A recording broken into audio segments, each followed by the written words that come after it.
მსოფლიოს მასშტაბით არსებობს ადგილები, რომლებიც ბევრს გონია, რომ მხოლოდ ბიბლიაშია ნახსენები, მხოლოდ ამბებია, მხოლოდ ლეგენდებია. მაგრამ სინამდვილეში ბევრი მათგანი მართლა არსებობს, ჯერ კიდევ დგას.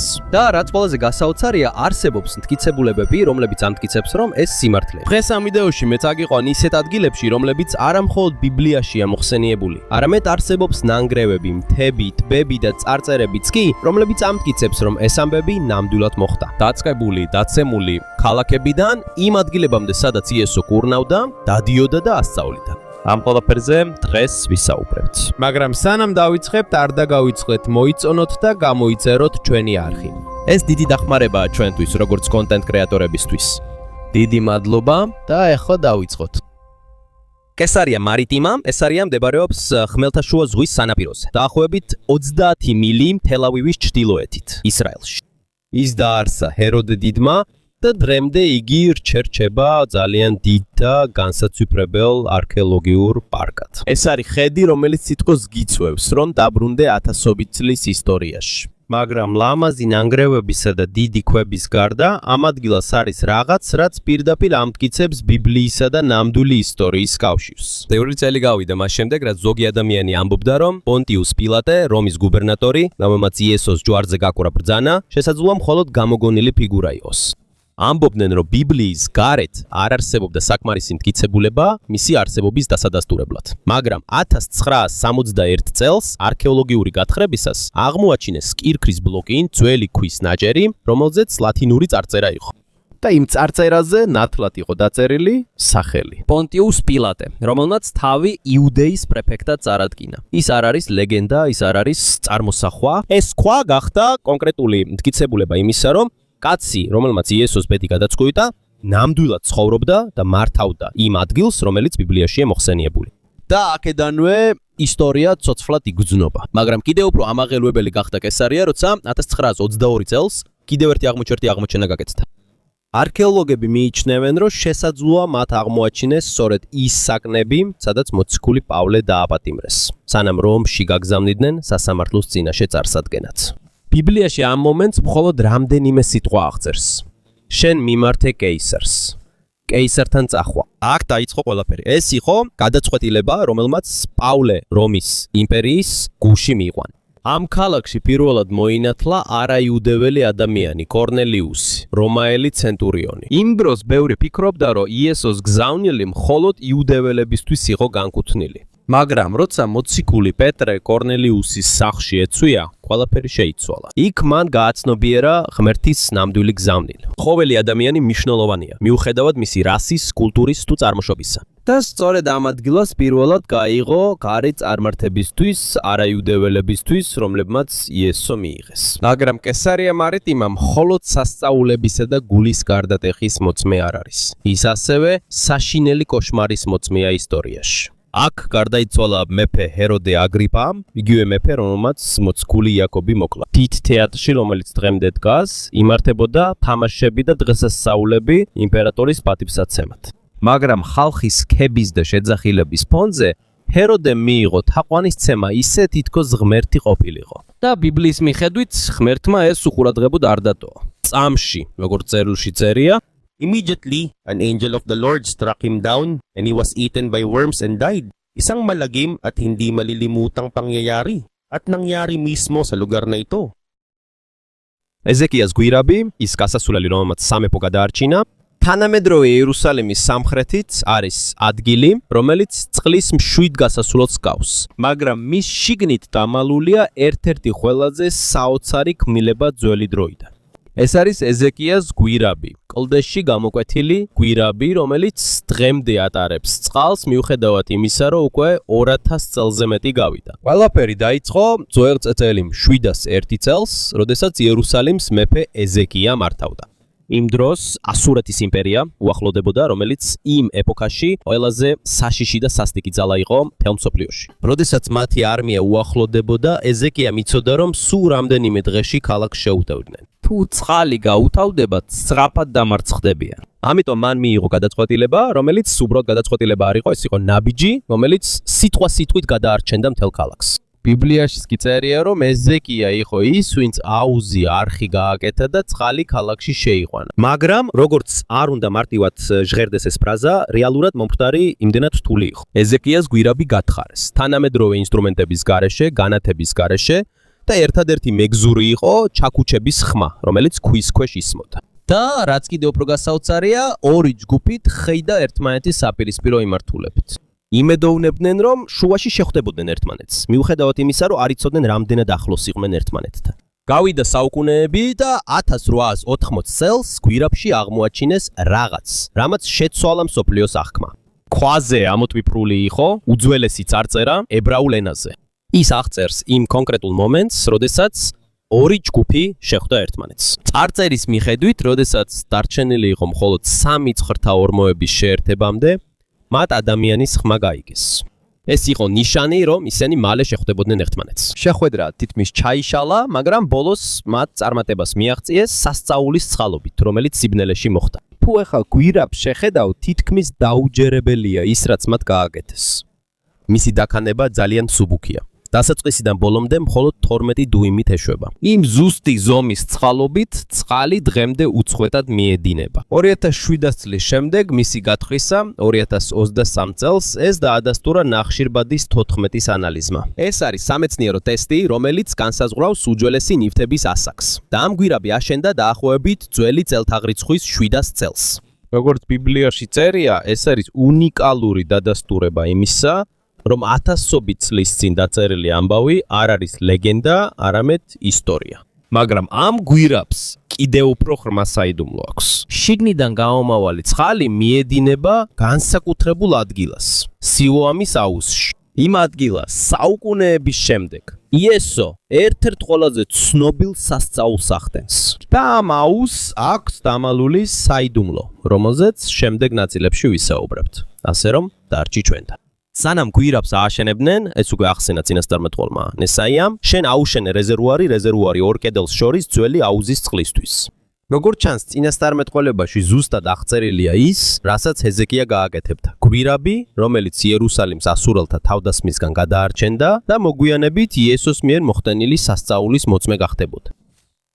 მეგიდო გორა, სადაც სამეფოები დაეცა. ისრაელის ჩრდილოეთ ნაწილში არის ერთი გორა, რომელიც ერთი შეხედვით მშვიდი ჩანს. მაგრამ როცა გაიგებ იმ ისტორიებს, რომლებიც მის ქვეშ ინახება, თითქოს 1000-ობით წლის ისტორიის წიგნი გაგეხსნება. ეს არის მეგიდო, ებრაულად ასევე ცნობილი როგორც ჰარმეგიდო, უძველესი შუა აღმოსავლეთის ყველაზე მეტად დაპირისპირებული ბრძოლის ადგილი. მის მიწისქვეშეთში აღმოჩენილია 25-ზე მეტი დამარხული ქალაქი.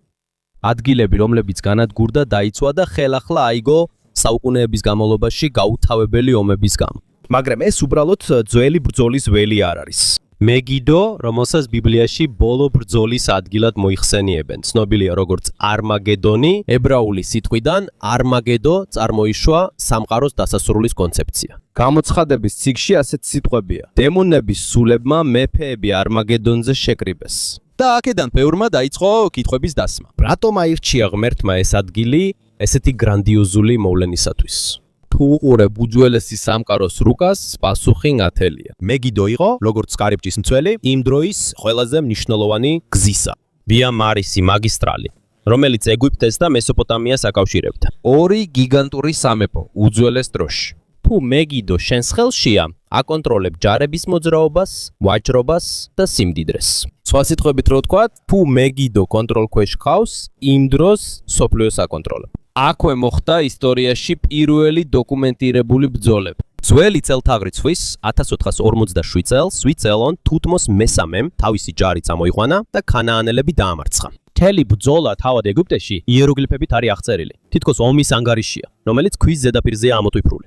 ბევრი საუკუნის შემდეგ კიდევ ერთი მეფე გაბედულად შეიჭრა მეგიდოში. ეს იყო იუდას მეფე იოსია. მან სცადა ფარაონ ნეხო მეორის შეჩერება, მაგრამ ვერ მოახერხა. იოსია ბრძოლაში დაიღუპა, როგორც წერია მეფეთა მეორე წიგნში. არქეოლოგების მიერ აღმოჩენილ მასალებში დღეს ჩანს ამ ბრძოლების მტკიცებულებები. ისრის წვერები, ეგვიპტური კერამიკის ნამსხვრევები და ფხვრევები და ბეჭდები, რომლებიც ჯარისკაცებმა გამოიყენეს. ყოველი ნამსხვრევი ამტკიცებს, რომ ბიბლიაში მოთხრობილი ამბავი რეალურ ადგილას და რეალურ დროში მოხდა. და აღმოჩენები ამით ამთავრდება. 2005 წელს კიდევ ერთი რამ აღმოაჩინეს, რამაც ისტორიკოსები ძალიან გაახარა.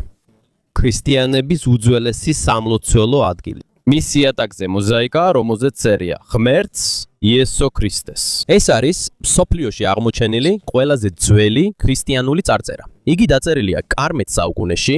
ძალიან მნიშვნელოვანი შეხსენებაა, მანამდე სანამ სიტყვა არმაგედონი გავრცელდებოდა. შიშის სიმბოლოს ნაცვლად იგი თავდაპირველად იმედის სიმბოლო გახდა. დღემდე ეს ადგილი უამრავ ადამიანს იზიდავს.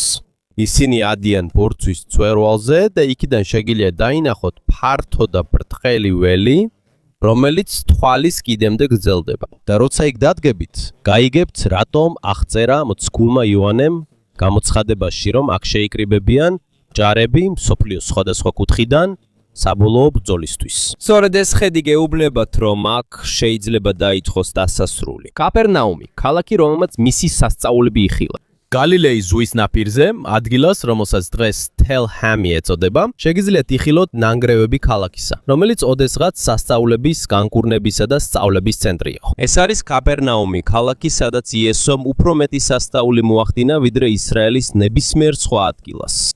1894 წელს ფრანცისკანელებმა ზუსტად დაადგინეს მისი მდებარეობა, მას შემდეგ რაც მათ აღმოაჩინეს უძველესი წარწერები, სადაც მოხსენიებული იყო კარნახუმი. აქ დაიწყო იმ ქალაქის სურათის ჩამოყალიბება, რომელიც იესოსთვის მისი მსახურების დიდი ნაწილის განმავლობაში სახლად იქცა. ადგილი, რომელიც სიტყვასიტყვით გახდა იმ სულიერი რევოლუციის გული, რომელმაც მსოფლიო შეცვალა. მაგრამ კითხვა ისმის, როგორ გაქრა ქალაქი, რომელმაც ამდენი სასწაული იხილა? მეოთხე საუკუნის მარმარილოს სინაგოგის ქვეშ არქეოლოგებმა აღმოაჩინეს კიდევ უფრო ძველი სინაგოგა, რომელიც შავი ქვით იყო აშენებული. და სწორედ აქ ასწავლიდა იესო. ამ ადგილას თქვამან სიტყვები: მე ვარ სიცოცხლის პური. ამ განცხადებით, როგორც ამბობენ, ის აჩვენებდა, რომ მხოლოდ ის ანიჭებს ნამდვილ სულიერ სიცოცხლეს. ასევე აღმოაჩინეს მიმდებარე ტერიტორიაზე მონეტები და კერამიკის ნამსხვრევები მეორე ტაძრის ეპოქიდან. ეს ადასტურებს, რომ იესოს დროს ქალაქი აქტიური და სიცოცხლით სავსე იყო. და სწორედ აქ მოხდა ზოგიერთი ყველაზე მნიშვნელოვანი ამბავი სახარებებში. კაპერნაუმში იესომ გამოიძახა მათე, მებაჟე, რომ გაჰყოლოდა მას. აქვე განიკურნა პარალიზებული კაცი, რომელიც სახურავიდან ჩამოიყვანეს, რადგან ხალხის სიმრავლის გამო ვერ შედიოდნენ. ამავე ქალაქში იესომ განკურნა რომაელი ასისთავის მონა. და მაშინ იგი გაოცდა ერთ არაიუდეველ კაცის რწმენით და თქვა: ისრაელში ასეთი დიდი რწმენა არ მინახავს. ძალიან მნიშვნელოვანი აღმოჩენა გაკეთდა უძველესი 8-კუთხა ეკლესიის ქვეშ. გათხრებისას მათ აღმოაჩინეს ძალიან უბრალო სახლი, პირველი საუკუნიდან. სახლი, რომელიც, როგორც ჩანს, მეთევზეებს ეკუთვნოდათ. მის კედლებზე ამოტვიფრული იყო იესოს სახელი და ძველი ქრისტიანული სიმბოლოები, როგორიცაა თევზი და ჯვარი. ეს არის უძველესი ქრისტიანული წარწერები, რომლებიც აღმოჩენილია იმავე ადგილას, სადაც ბიბლიის ისტორიები მოხდა. და მრავალი კვლევის მიხედვით ის უბრალო სახლი იყო, პეტრეს სახლი, რომელიც იესოს ერთ-ერთი ყველაზე ახლო მოწაფე იყო. შემდგომში ეს სახლი გამოიყენებოდა როგორც შეკრების ადგილი ადრეული ქრისტიანებისთვის. ის გავდა პატარა ეკლესიას, რომელიც დამალული იყო სახლის შიგნით. და იმ სახლში იესომ პეტრეს სიდედრი განკურნა.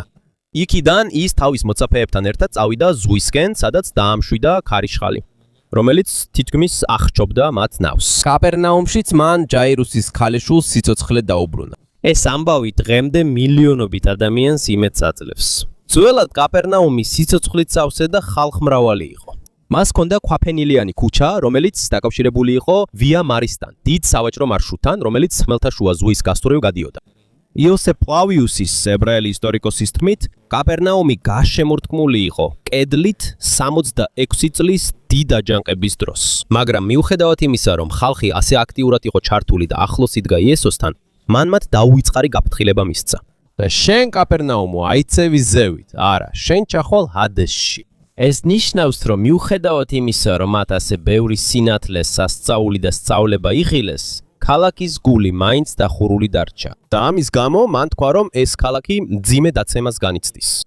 და მართლაც 759 წელს ძლიერმა მიწისძვრამ მთელი კაპერნაუმი გაანადგურა. ის დარჩა დანგრეული და ხალხმა იგი 1000 წელზე მეტი ხნის განმავლობაში მიატოვა. დღეს სტუმრებს შეუძლიათ გაისეირნონ არქეოლოგიურ პარკში. ეს არის პარკი, სადაც ძველი ქალაქის ნანგრევებია განთავსებული. აქვე ახლოს დგას 12 მოციქულის მართლმადიდებელი ეკლესია, რომელიც იესოს უახლოესი მეგობრების ხსოვნისთვისაა აგებული. და პეტრეს ძველი სახლის თავზე აშენებულია თანამედროვე ეკლესია, სადაც მომლოცველებს შეუძლიათ ილოცონ იმავე ადგილას, სადაც იესო თავის მოწაფეებთან ერთად ცხოვრობდა. გალილეის ზღვა, ტბა, რომელმაც მისი ხმა ატარა, ისრაელის ჩრდილოეთ ნაწილში არის ტბა, რომლის წყალი მშვიდი და თბილია, მაგრამ სავსე ამბებით, რომლებმაც მსოფლიოს რწმენა შეცვალეს. ეს არის გალილეის ზღვა, რომელსაც დღეს კინერეთის ტბას უწოდებენ. ის ზღვის დონიდან დაახლოებით 650 ფუტით ქვემოთ მდებარეობს. ამიტომ ის ერთ-ერთი ყველაზე დაბალი მტკნარი წყლის ტბაა მსოფლიოში. აქ მოხდა იესოს მსახურების რამდენიმე ყველაზე საოცარი მომენტი. აქ მან თავისი პირველი მოწაფეები გამოიძახა, აქ მან დაამშვიდა ქარიშხალი, რომელმაც თითქმის ჩაძირა მათი ნავი და აქვე იესო წყალზე დადიოდა. ეს მოვლენა დღემდე მრავალჯერ იხსენება.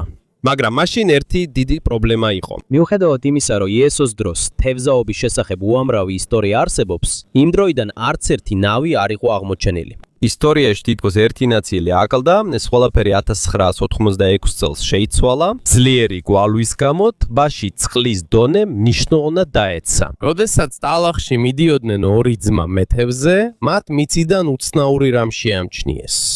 ძველი ხის ნაჭერი, მათ არქეოლოგები გამოიძახეს და იქვე გაკეთდა დაუჯერებელი დასკვნა. ნავი პირველი საუკუნიდან, ზუსტად იესოს დროიდან.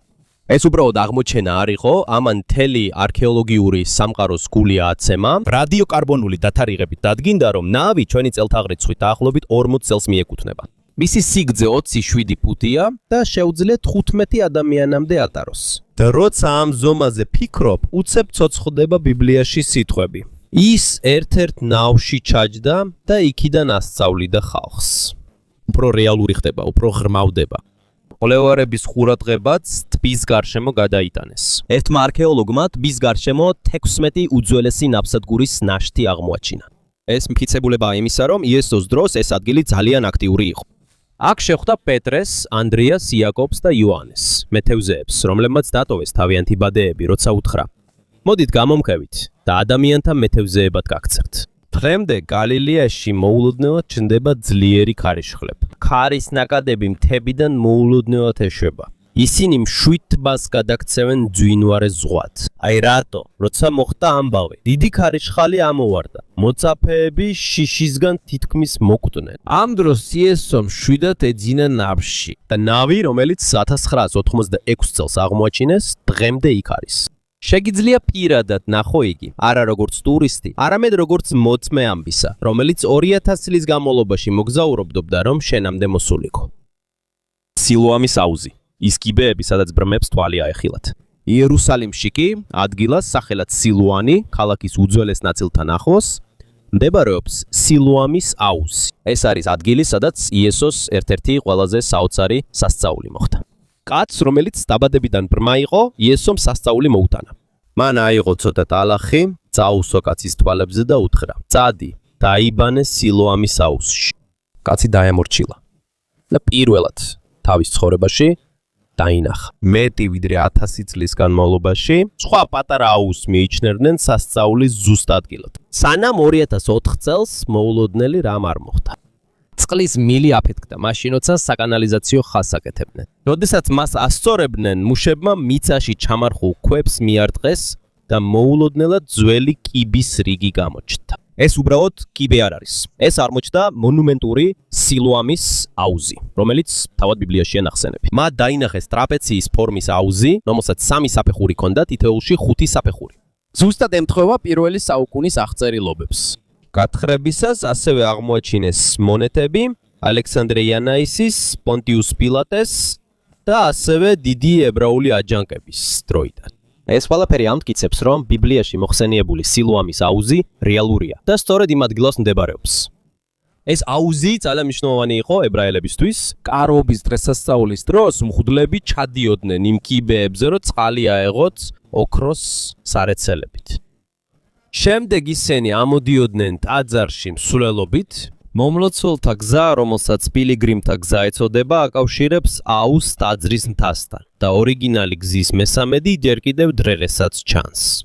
ქვებზე ჯერ კიდევ ჩანს უძველესი ეთლების კვალი. კვალი და ებრაული წარწერები, სადაც წერია იერუშალაიმ აკოდეში, ანუ იერუსალიმი წმინდა. ყოველი აღმოჩენა ადასტურებს, რომ ეს არის უძველესი ქალაქის სულიერი გული. და 2026 წელს მთელი ეს ადგილი საზოგადოებისთვის გაიხსნება. ხალხს შეეძლება სიარული სილოამის აუზიდან დასავლეთის კედვამდე, იმავე გზაზე, რომელსაც უძველესი მომლოცველები გადიოდნენ და შესაძლოა იესო ქრისტეც გადიოდა. იერიხოს კედლები, ქალაქი, რომელიც დაეცა შეხების გარეშე. ადგილს, რომელსაც დღეს თელესულთანი ეწოდება, თანამედროვე იერიხოს ქალაქის მახლობლად, არის პატარა ბორცვი, რომელიც ზღვის დონიდან საკმაოდ დაბლა მდებარეობს. ის მშვიდად დგას, მაგრამ მის მიწის ქვეშეთში დამალულია საიდუმლო, რომელზეც ათასობით წელია საუბრობენ. აქ მდებარეობს იერიხო, მსოფლიოში პირველი ქალაქი, რომელსაც ძლიერი კედლები ჰქონდა და აქვეა უნიკალური მტკიცებულებაც. იერიხოს კედლები შიგნით ჩამოინგრა, არა გარეთ. ისე ჩანს თითქოს უხილავმა ხელმა შიგნიდან უბიძგა მათ. ეს დეტალი ბიბლიაში სრულადაა აღწერილი და გასაოცარია რამდენად ემთხვევა ის აღმოჩენებს. უძველეს დროს ღმერთმა იესო ნავეს ძეს ისეთი გეგმა მისცა, რომელსაც არც ერთი ჯარისკაცი არ იფიქრებდა. ეს გეგმა არ ეხებოდა מחვილს, არამედ მორჩილებას. 6 დღე ისინი ქალაქს შემოუარეს. მათთან ერთად იყვნენ შეიარაღებული კაცები, მღვდლები, რომლებსაც ხელში ჰქონდათ ცხურის რქისგან გაკეთებული საყვირები. ხოლო პროცესიის შუაში იყო აღთქმის კიდობანი, წმინდა ყუთი, რომელიც ღმერთის ყოფნას წარმოადგენდა. მე-7 დღეს ისინი 7-ჯერ შემოიარეს. და როცა ხალხმა დაიყვირა და მღვდლებმა საყვირები ჩაბერეს, კედელი ჩამოინგრა. ეს უბრალოდ ამბავი არ არის. ნანგრევებმა ზუსტად დატოვეს კვალი, რომელიც აჩვენებს, რომ ქალაქი სწრაფად დაეცა. მტერს არ ქონდა დრო ძარცვისთვის, ან რაიმე სიმდიდრის წასაღებად. მართლეულის ჩურჩლებიც კი, რომელიც ომის დროს ერთ-ერთ ყველაზე მნიშვნელოვან სიმდიდრეს წარმოადგენდა, ხელუხლებელი დარჩა. ისრაელიანებს ეს არ დაუზიანებიათ, რადგან ღმერთის ბრძანება იყო, რომ არ შეეხოთ არაფერს, რაც მასთვის წმინდად იყო მიჩნეული. იესო ნავეს ძემ ასევე გამოაცხადა წყევლა. ვინც კი შეეცდება იერიხოს ხელახლა აშენებას, უბედურებას მოუტანს თავის ოჯახს. და მრავალი საუკუნის შემდეგ, როდესაც ბეთელის ჰიელმა სცადა ქალაქის ხელახლა აშენება, მისი შვილები დაიღუპნენ. ზუსტად ისე, როგორც წინასწარმეტყველებაში იყო ნათქვამი. მაგრამ იერიხონში კედლის ჩამონგრევაზე ბევრად უფრო მნიშვნელოვანი მოვლენებიც მოხდა. აქ წინასწარმეტყველმა ელისამ მხოლოდ მარილის გამოყენებით ქალაქის მწარე წყალი თკბილად აქცია. აქ იესო ქრისტემ ბართიმე უსინათლო განკურნა, რომელიც მას გამუდმებით უხმობდა. და იერიხონისკენ მიმავალ სახიფათო გზაზე მოხდა კეთილი სამარიტელის ამბავი. კაცისა, რომელმაც ყველას მიერ მიტოვებულ მსხვერპლს დახმარება გაუწია. 2023 წელს ეს ადგილი მსოფლიო მემკვიდრეობის ძეგლად გამოცხადდა, რაც მის არქეოლოგიურ და სულიერ მნიშვნელობას უსვამს ხაზს. და დღემდე გათხრები გრძელდება. მიწის ფენებს თითო-თითო დაშორებენ და იერიხონის საიდუმლოებები ნელ-ნელა იშლება. დეტალები, რომლებიც ათასობით წლის განმავლობაში დამალული იყო და ახლა მსოფლიო მათ კვლავ ხედავს. შემდეგ სოდომი და გომორა, ქალაქები, რომლებიც ციდან ჩამოვარდნიუმა ცეცხლმა გაანადგურა. მკვდარი ზღვის სამხრეთით, ისრაელისა და იორდანიის საზღვარზე, არის ვრცელი უდაბნო, რომელიც სავსეა ნაცრითა და მარილით. არ არის სიცოცხლე, არ არის მცენარეები და მხოლოდ მზე ანათებს. აქ მდებარეობს ადგილი, რომელიც ითვლება ბიბლიაში ორი ყველაზე ცოდვილი ქალაქის, სოდომისა და გომორას მდებარეობად. წმინდა წერილის მიხედვით, ღმერთმა გაანადგურა ეს ქალაქები ცეცხლითა და გოგირდით, რომელიც ზეციდან ჩამოაყარა, როგორც სასჯელი მათი ბოროტებისთვის. მაგრამ მართლა არსებობდნენ ისინი, არქეოლოგების გათხრებში მათ აღმოაჩინეს მტკიცებულებები, რომლებიც გონებას აშფოთებს. ბაბედ ჰადრაში, ქალაქში, რომელიც 10 ჰექტარს მოიცავს, მათ აღმოაჩინეს 30 დუიმის სისქის ფერფლის ფენა. ის იმდენად სქელია, რომ ჩვეულებრივ ხანძარს ვერ დაარქმევ. მათ ასევე ნახეს აგურები, რომლებიც თითქმის გადამდნარი იყო სიცხისგან და ძულები, რომლებიც სრულად იყო ფერფლად ქცეული. ამისთვის საჭიროა 600 გრადუსზე მეტი ტემპერატურა. ეს უფრო მაღალი ტემპერატურაა, ვიდრე დედამიწაზე არსებული ბუნებრივი ხანძრების უმეტესობა. და ეს აკანფავდება ნუმერაში, ქალაქში, რომელიც ბაბედრას ახლოს მდებარეობს, იგივე მოხდა. სრული განადგურება. ასევე არსებობს მტკიცებულება ძლიერი მიწისძვრის შესახებ, რომელიც ცეცხლთან ერთად მოხდა. სითბოსა და რყევის კომბინაცია მიუთითებს ძალზე ძალადობრივ და არაბუნებრივ მოვლენაზე. მაგრამ ამბავს მოულოდნელი შემოტრიალება აქვს. 2025 წელს იმავე სამეცნიერო ჟურნალმა საკუთარი ანგარიში უკან გაიწვია. მიზეზი ის იყო, რომ თარიღი ბიბლიას არ ემთხვეოდა. წმინდა წერილის მიხედვით განადგურება მოხდა დაახლოებით 2350 წელს. ჩვენი წელიწადი. ეს უფრო ძველია, ვიდრე ზოგიერთი კვლევის შედეგად მიღებული ასაკი. ამის მიუხედავად, იმ ნანგრევებიდან 3 მილის მოშორებით დგას მთა, რომელსაც დღეს მთაწმინდა სოდომი ან ჯაბალ უზდუმი ეწოდება. მის მწვერვალზე ჩანს მაღალი მარილის სვეტი, ადამიანის ფორმის, რომელსაც დღემდე ლოთის ცოლი ეწოდება. ეს არის შეხსენება იმ ამბის, რომელმაც ეს ადგილი მოიცვა. და წინასწარმეტყველებმა არ დაივიწყეს ეს. ესაია, იერემია და ეზეკიელი იხენებდნენ სოდომს, როგორც მაგალითს მომავალი გაობებისთვის გაფრთხილებისათვის. მაშინაც კი იესო ამბობდა: იგივე იყო ლოთის დროს. ასე იქნება იმ დღესაც, როცა კაცის ძე გამოჩნდება. სოდომისა და გომორას ამბავი. გავს ფერფლს, რომელსაც ქარი ატარებს. ქალაქი გაქრა, მაგრამ გაკვეთილი დარჩა. ფასინაი, სადაც ცეცხლმა მთას შეეხო. ეგვიპტეში სინაის ნახევარკუნძულის სამხრეთ ნაწილში არის კლდოვანი მთა, რომელიც თითქმის არ შეცვლილა 3000 წლის განმავლობაში. ის მშვიდია, თითქოს უდაბნოს დარაჯობს.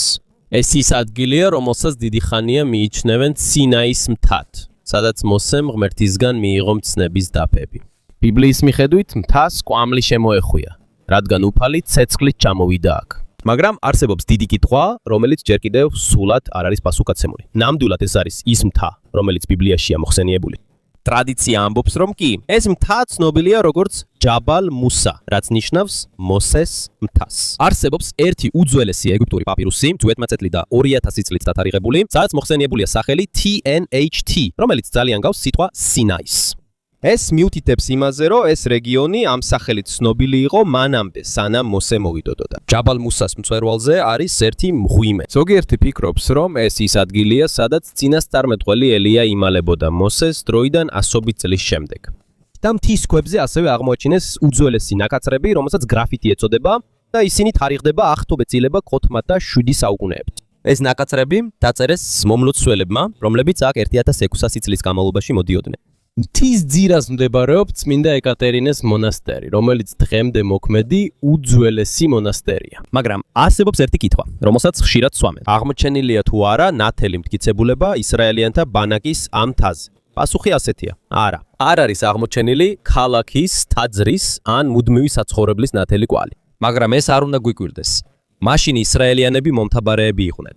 მათ ფეხით დადიოდნენ, ადგილს იცვლიდნენ და მტკიცე სახლებს არ აშენებდნენ. მათ ასევე თავიანთი ნივთების უმეტესობა ტყავისგან, ხისგან ან ქსოვილისგან ამზადებდნენ. ეს მასალები ადვილად ელფება უდაბნოში და თავად უდაბნო ძვირფასია. დაბრუნდა, რადგან ყველაფერი რაც მოხდა, დაბრუნდა. ასე ესეც. ეს არის რაღაც, რაც მკვლევარებს იმედს აძლევს. აღმოჩენილია პროტოსინაიტური წარწერები. ძველი ქვის წარწერები, რომლებიც თარიღდება ძველი წელთაღრიცხვის 1500-1200 წლებით გამოყენებულია, სემიტური ანბანის ადრეული ვერსია. ეს აჩვენებს, რომ იმ რეგიონში იყვნენ ადამიანები, რომლებსაც წერა შეეძლოთ გამოსვლის პერიოდში. ეს ჯერ კიდევ მტკიცებულება არ არის, მაგრამ ეს არის კვალი, მინიშნება, რომ შესაძლოა ამბავი უფრო მართალი იყოს, ვიდრე ზოგიერთ გონია.